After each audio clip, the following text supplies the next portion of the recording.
안녕하세요, 쥐어TV입니다. 오늘은 세계정부를 배신하는 아카이누, 그리고 드디어 시작되는 검은샘 해적단의 계획이라는 영상입니다. 영상 바로 시작합니다. 현재 진행되고 있는 에그헤드 편에서 아주 큰 떡밥이 하나 있습니다. 그건 바로 에그헤드 실종 사건이라는 떡밥입니다. 루치는 에그헤드에 들어가기 전 베가펑크에게 말합니다. 에그헤드 실종 사건이라는 말에 뭐 짐작 가는 건 있지? 2달 전에 CP 넘버 5에 배가 한 척, 한 달 전에 CP 넘버 7, 2주 전에 CP 넘버 8. 최근 2달 에그헤드를 방문한 정부의 배는 한 척도 귀환하지 않았다. 왜지?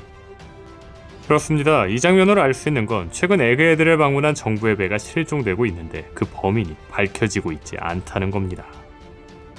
물론 에그헤드가 베가펑크의 본거지인 만큼 베가펑크의 지시라고 생각할 수도 있지만 분명한 건 베가펑크의 분신은 루치에게 에그헤드 실종 사건을 듣자 분노하며 말합니다. 이봐 뭐냐, 그 이야기에 우리가 CP를 건드렸다고 의심하고 있는 거냐? 웃기지 마라, 개방해 줄 테니 조사해봐라. 이 장면만 봐도 베가펑크가 에그헤드에서 출항한 CP0를 실종시켰다고 하기에는 베가펑크의 분신 행동이 너무 억울해 보입니다. 즉, 이 실종 사건의 범인은 베가펑크가 아닌 다른 누군가라는 거죠. 그렇다면 이 실종 사건에서 주목할 건 현재 사이퍼폴만 실종되고 있다는 겁니다.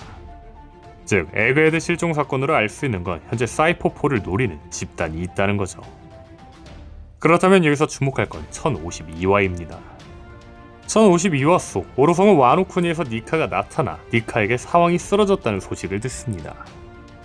그리고 오로성은 고무고무 열매 각성자 루피를 죽이라는 임무를 실패한 CP에게 말하죠.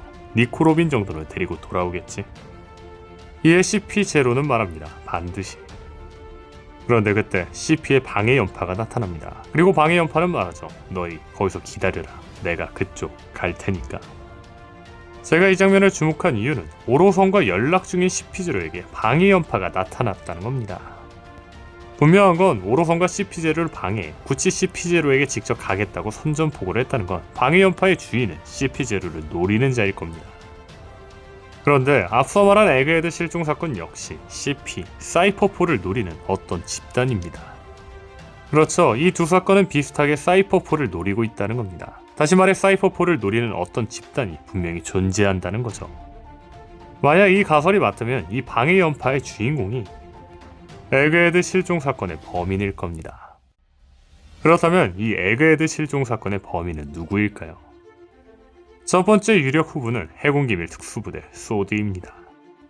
저는 2020년 6월 해군기밀 특수부대 소드가 CP0를 견제하기 위해 만들어졌다는 분석을 한 적이 있습니다. 그 이유를 간단하게 이야기하자면 첫 번째 이유, CP 사이퍼폴 자체가 세계정부의 첩보기관인데 같은 세계정부 산하인 해군에서 기밀부대를 굳이 만들 필요가 있냐는 거죠. 두 번째 이유를 설명하자면 CP0의 정식 명칭은 CP 이지스 제로인데 본래 이지스가 그리스말로 아이기스로 신의 방패라는 뜻에서 나온 말입니다. 즉 CP0의 플레임 CP 이지스 제로의 의미는 말 그대로 신, 즉 천룡인의 방패라는 의미로 만들어진 걸로 보이죠. 근데 반대로 소드의 뜻은 검이라는 뜻에서 나온 말입니다. 즉 CP0와 소드는 방패와 검, 서로 대조되는 의미의 떡밥이 아닐까라는 거죠. 다시 말해 소드 자체가 CP0를 견제하기 위해 만들어진 게 아니냐는 겁니다. 즉 이 가설이 맞다면 현재 사이퍼폴을 사냥하고 있는 집단이 소드일 확률이 높다는 겁니다. 분명한 건 소드는 현재 에그헤드 근처에 있는 G14 지부에 있는 만큼 에그헤드 근처 CP들의 배를 노린다는 가설은 충분히 가능하죠. 그렇다면 여기서 주목할 건 아카이누입니다. 많은 떡밥이 등장하는 표지 속 아카이누 팔에는 검, 즉 소드의 문신이 있었습니다. 이 떡밥으로 보아 저는 아카이누가 소드라는 떡밥이라고 생각하고 있습니다. 다시 말해 소드의 총 책임자는 아카이누라는 거죠. 여담으로 한 해외 사이트에서는 소드 히바리가 아카이누의 딸이라고 주장하고 있는데 그 이유는 하바리가 쓰는 사투리가 히로시마 방언이라는 겁니다. 이게 무슨 말이냐면 히바리가 등장하기 전 원피스 세계관에서 히로시마 사투리를 쓰는 자는 딱 한 명, 아카이누밖에 없었다는 겁니다. 물론 아카이누의 딸이 소드에 있는 만큼 아카이누도 소드라고 할 수는 없지만 주목할 만한 부분일 수는 있겠죠. 다시 들어와 만약 아카이누가 소드라는 가설이 맞다면 현재 아카이누가 세계정부를 배신하고 세계정부를 수호하고 있는 사이퍼폴을 노리고 있다는 겁니다. 정확히 말하자면 세계정부 몰래 자신의 정의를 방해하는 CP를 노리고 있는 거겠죠. 분명한 건 아카이누는 정의를 위해 움직이고 있습니다. 전령인을 수호하는 세계정부로서의 정의가 아닌 악을 뿌리째 뽑으려는 정의로서 말이죠. 다시 말해 아카이누는 정의를 위한 소드라는 집단의 필요성을 느낄 가능성은 충분하다는 겁니다.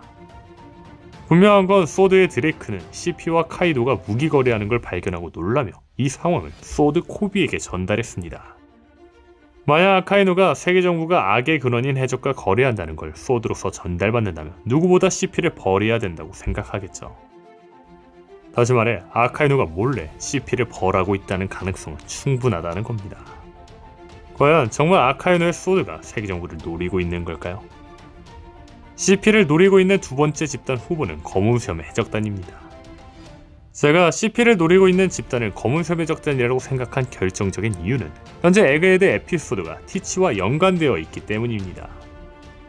펑크하자드 에피소드가 카이도의 와노쿠니 에피소드의 전초전인 것처럼 에그헤드 에피소드는 티치 에피소드의 전초전으로 예상되고 있습니다. 즉, 이번 에그헤드 편에서 일어나는 사건들은 티치와 연관되어 있을 확률이 있다는 겁니다. 분명한 건 현재 검은수염 해적단은 로우를 습격하여 로드 포네그리프를 모으려고 하고 있으며 심지어 검은수염 해적단은 로드 포네그리프를 읽는 각성의 능력을 가진 푸딩을 납치했습니다. 즉, 현재 검은수염 해적단은 자신들의 계획을 실행하기 위해 움직이고 있는 시기라는 거죠. 다시 말해 티치 에피소드의 전초전 장소인 에그헤드에서의 CP들의 납치 역시 검은수염 해적단의 계획 중 하나일지 모른다는 겁니다. 그렇다면 여기서 주목할 건 1071화입니다.